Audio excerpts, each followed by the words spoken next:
just temper this by saying that many of us in the public health community are always worried when we see something like Omicron that has approximately 32 mutations on the spike protein, and that's that red spiky part of the virus that we've all gotten used to on pictures. And we're worried not just because of the sheer number, because those mutations are significantly different than Delta and some of the other viruses, strains that we've dealt with.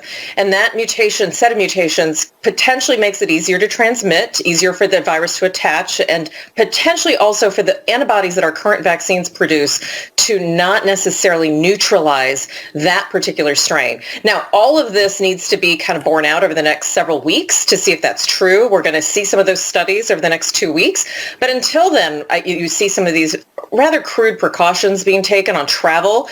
I'm making assumptions that the virus is already here. The strain is already in the United States. So the best thing an individual can do, make sure they're up to date on their booster. If they've been 6 months over the age of 18 from their second dose or 2 months from their one dose of J&J, now is the time to get a booster. And then also to take precautions. Whether you have mandatory masking or not, just be smart about being in crowded situations where you don't know vaccine status of other people and wear a mask to be safe. And to that point on boosters, let's have a listen to what Vice President Harris had to say when she was asked about this yesterday. I have been briefed, and as the president has said, we're going to take every precaution, and so that's why we've taken the measures we have. But again, I can't stress enough. One, if you have not had the booster shot, get the booster shot. Cannot stress enough the importance of getting vaccinated for those who have not been vaccinated. I will say what I say every time because it remains true. They are safe. The vaccines are safe. They are free, and they will save your life.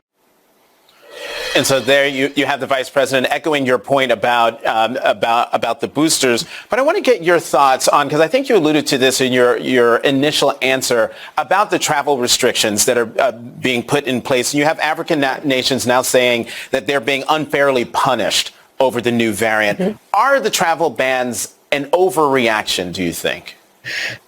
I do, but I'll also say that as a former policy person, what else can you do? And that becomes the answer, unfortunately, to a really bad question. I completely agree, Jonathan. I'm actually glad we have this Greek naming system because it's so much better than what we were saying before, quote, South African variant. The only reason we know that this was in South Africa is because, let's just be candid, they're much better about global viral surveillance than almost any other country, including the United States. So we're penalizing the people that are doing the job that, frankly, I wish we could do. But if we had done a better job, almost every variant would be dubbed the United States variant just because we would find it. And that's exactly what's happening with African nations. And I just want to put another kind of reminder. African nations, especially the 50 that are on most of the country's kind of, quote, red lists now for banning travel to and from, those are the countries that have had anywhere from 2 to 6% of their population vaccinated. And so this is definitely just this is what we were all worried about, kind of global scenarios with low vaccination countries kind of being a reservoir or a place for these variants to emerge. But we can only hold ourselves responsible for that. So instead of travel restrictions, I would love to see, Jonathan, much stricter testing requirements using PCR tests, because we can see this on a PCR test. We're seeing this strain on a PCR test. That's great. So it would be much more useful to have kind of mandatory PCR testing and to do a much better job on surveillance on our end, which I'm hoping our country is doing.